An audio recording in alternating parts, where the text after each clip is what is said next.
Hi all, welcome to basic kitchen. ഇന്ന് നമ്മൾ ചെയ്യുന്നത് ഒരു ട്രഡീഷണൽ റെസിപ്പിയാണ്, mummy's tiffin sambar. Tiffin sambar പലരും പല രീതിയിലാണ് ചെയ്യുന്നത്. എന്നാൽ ഇതൊരു ഓതൻറ്റിക് തമിഴ് ബ്രാഹ്മിൻ റെസിപ്പിയാണ്.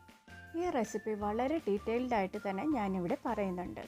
വീഡിയോ സ്കിപ്പ് ചെയ്യാതെ കാണാൻ ശ്രമിക്കുക. ഇതിലെ ഓരോ സ്റ്റെപ്പും വളരെ ഇമ്പോർട്ടൻ്റ് ആണ്. അഥവാ മറന്നുപോയാൽ ചാനൽ സബ്സ്ക്രൈബ് ചെയ്തിട്ടുണ്ടെങ്കിൽ നിങ്ങൾക്ക് എപ്പോൾ വേണമെങ്കിലും റെസിപ്പി ചെക്ക് ചെയ്യാവുന്നതാണ്. കൂടാതെ ബെൽ ബട്ടൺ അമർത്തി അതിലെ ഓൾ എന്ന ഓപ്ഷൻ സെറ്റ് ചെയ്ത് വെച്ചിരുന്നാൽ പുതിയ റെസിപ്പിയുടെ നോട്ടിഫിക്കേഷൻ നിങ്ങളിലേക്ക് അപ്പോൾ തന്നെ എത്തുന്നതായിരിക്കും. ഈ റെസിപ്പി നിങ്ങൾക്ക് മനസ്സിലാക്കാനുള്ള സൗകര്യത്തിനായി 3 ഭാഗങ്ങളായിട്ടാണ് തിരിച്ചിരിക്കുന്നത്. ആദ്യം നമുക്ക് ഫസ്റ്റ് പാർട്ടിലേക്ക് പോകാം. ആദ്യം നമുക്ക് പരിപ്പ് എങ്ങനെയാണ് ചെയ്യുന്നതെന്ന് നോക്കാം. ആദ്യം തന്നെ ചൂടായ പാത്രത്തിലേക്ക് 1 ടേബിൾ സ്പൂൺ വെളിച്ചെണ്ണ ചേർത്ത് കൊടുക്കാം. ഇനി അതിലേക്ക് 1 ടീസ്പൂൺ കടുക് ചേർത്ത് കൊടുക്കാം. അടുത്തതായി അതിലേക്ക് 1 ടീസ്പൂൺ ഉലുവ ചേർത്ത് കൊടുക്കാം. ഇനി ഇതിലേക്ക് 2 വറ്റൽമുളക് ചേർത്ത് കൊടുക്കാം. ഇനി ഇതിലേക്ക് 1 പിടി കറിവേപ്പില ചേർത്ത് കൊടുക്കാം. ഇങ്ങനെ പരിപ്പ് കുക്ക് ചെയ്യുമ്പോൾ തന്നെ താളിക്കുക കൂടിയാണെങ്കിൽ കറിക്ക് നല്ല രുചിയും മണവും കിട്ടുന്നതാണ്. ഇനി ഇതിലേക്ക് 1 ടീസ്പൂൺ ഉഴുന്ന് പരിപ്പ് ചേർത്ത് കൊടുക്കാം. അതിനോടൊപ്പം തന്നെ 1 ടീസ്പൂൺ കടലപ്പരിപ്പ് കൂടി ചേർത്ത് കൊടുക്കാം. ടിഫിൻ സാമ്പാറിൽ പ്രധാനമായും ചെറുപയർ പരിപ്പാണ് ചേർക്കുന്നത്. അതിനായി 1/2 കപ്പ് ചെറുപയർ പരിപ്പ്, 1/4 കപ്പ് കടലപ്പരിപ്പ്, 1/4 കപ്പ് തോരപ്പരിപ്പ് എന്നിവ 1 മണിക്കൂർ നേരം കുതിരാനായി വെക്കണം. ഇനി ഇതിലേക്ക് 1/2 ടീസ്പൂൺ കായപ്പൊടി ചേർത്ത് കൊടുക്കാം. ഇനി ഇതൊന്ന് ഗോൾഡൻ ബ്രൗൺ ആകുന്നത് വരെ ഒന്ന് വഴറ്റിയെടുക്കാം. അതിനുശേഷം കുതിർത്ത് വെച്ചിരിക്കുന്ന തോരപ്പരിപ്പ് ചേർത്ത് കൊടുക്കാം.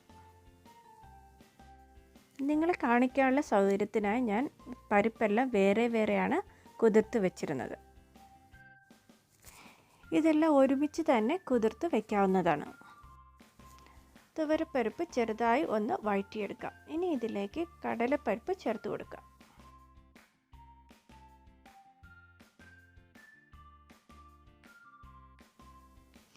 അടുത്തതായി ഇതിലേക്ക് നമ്മൾ കുതിർത്ത് വെച്ചിരിക്കുന്ന ചെറുപയർ പരിപ്പ് ചേർത്ത് കൊടുക്കാം. ചെറുപയർ പരിപ്പാണ് ഈ സാമ്പാറിന് മുഖ്യമായി ടേസ്റ്റ് കൊടുക്കുന്നത്.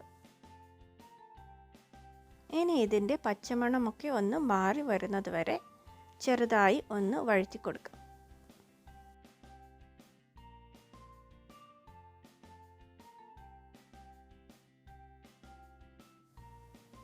ഇനി ഇതിലേക്ക് കട്ട് ചെയ്ത് വെച്ചിരിക്കുന്ന 2 ടൊമാറ്റോ ചേർത്ത് കൊടുക്കാം.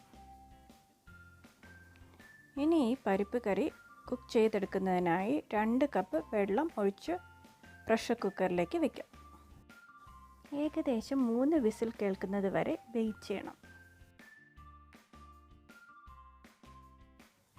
അടുത്തതായി ഇതിലേക്കുള്ള വെജിറ്റബിൾസ് എങ്ങനെയാണ് ചെയ്തെടുക്കുന്നതെന്ന് നോക്കാം. പ്രഷർ പോയ ശേഷം കുക്കർ ഓപ്പൺ ചെയ്ത് അതിലേക്ക് 1 ടീസ്പൂൺ ടർമറിക് ചേർത്ത് കൊടുക്കാം. അതിനുശേഷം കട്ട് ചെയ്ത് വെച്ചിരിക്കുന്ന വെജിറ്റബിൾസ് ഒന്നൊന്നായി ഇതിലേക്ക് ചേർത്ത് കൊടുക്കാം. നിങ്ങളുടെ കൈവശമുള്ള ഏത് വെജിറ്റബിളും ഇതിനായി യൂസ് ചെയ്യാവുന്നതാണ്. എന്നാൽ ഇതിലേക്ക് അത്യാവശ്യമായ 2 വെജിറ്റബിൾസാണ് മുരിങ്ങയ്ക്കായും പംകിനും. ഇത് രണ്ടും തീർച്ചയായിട്ടും ചേർത്ത് കൊടുക്കണം. ഇതിനായി ഒത്തിരി വെജിറ്റബിൾസ് ഒന്നും ചേർക്കണമെന്നില്ല. എൻ്റെ അടുത്ത് ഇത്രയും വെജിറ്റബിൾസ് ഉണ്ടായിരുന്നു, അതിനാലാണ് ഞാനിവിടെ ഇത്രയും ചേർത്തിരിക്കുന്നത്.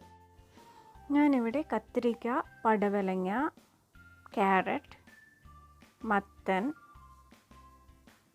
മുരിങ്ങയ്ക്ക, പൊട്ടറ്റോ എന്നിവയാണ് ചേർത്തിരിക്കുന്നത്. കൂടാതെ 2 വലിയ സവാള കൂടി ചേർത്തിട്ടുണ്ട്. ഇനി ഇതിലേക്ക് എടുത്തു വെച്ചിരിക്കുന്ന 2 കപ്പ് പുളിവെള്ളം കൂടി ചേർത്ത് കൊടുക്കാം. ഇനി ഇത് നല്ലവണ്ണം ഒന്ന് ഇളക്കി പ്രഷർ കുക്കറിൻ്റെ മൂടി കൊണ്ട് അടച്ച് 3 വിസിൽ വരുന്നത് വരെ പ്രഷറിൽ വയ്ക്കാം. അടുത്തതായി നമുക്ക് ടിഫിൻ സാമ്പാറിന് ആവശ്യമായ മസാലക്കൂട്ട് എങ്ങനെയാണ് ചെയ്യുന്നതെന്ന് നോക്കാം. ചൂടായ ഒരു പാനിലേക്ക് 1 ടേബിൾ സ്പൂൺ വെളിച്ചെണ്ണ ഒഴിച്ചു കൊടുക്കാം.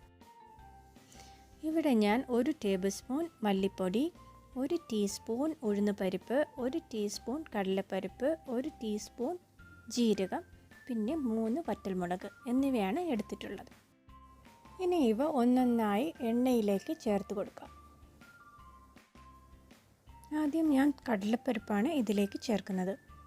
അതിനുശേഷം ഇതിലേക്ക് എടുത്തു വച്ചിരിക്കുന്ന വറ്റൽമുളക് ചേർത്ത് കൊടുക്കാം.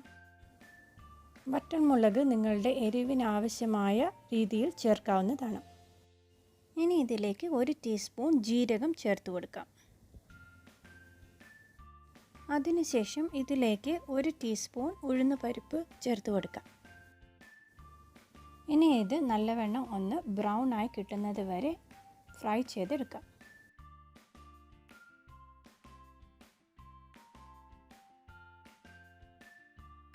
ഇതിലേക്ക് 1/2 ടീസ്പൂൺ കായപ്പൊടി ചേർത്ത് കൊടുക്കാം. ഇനി ഇതിലേക്ക് 1/2 കപ്പ് തേങ്ങ കൂടി ചേർത്ത് കൊടുക്കാം.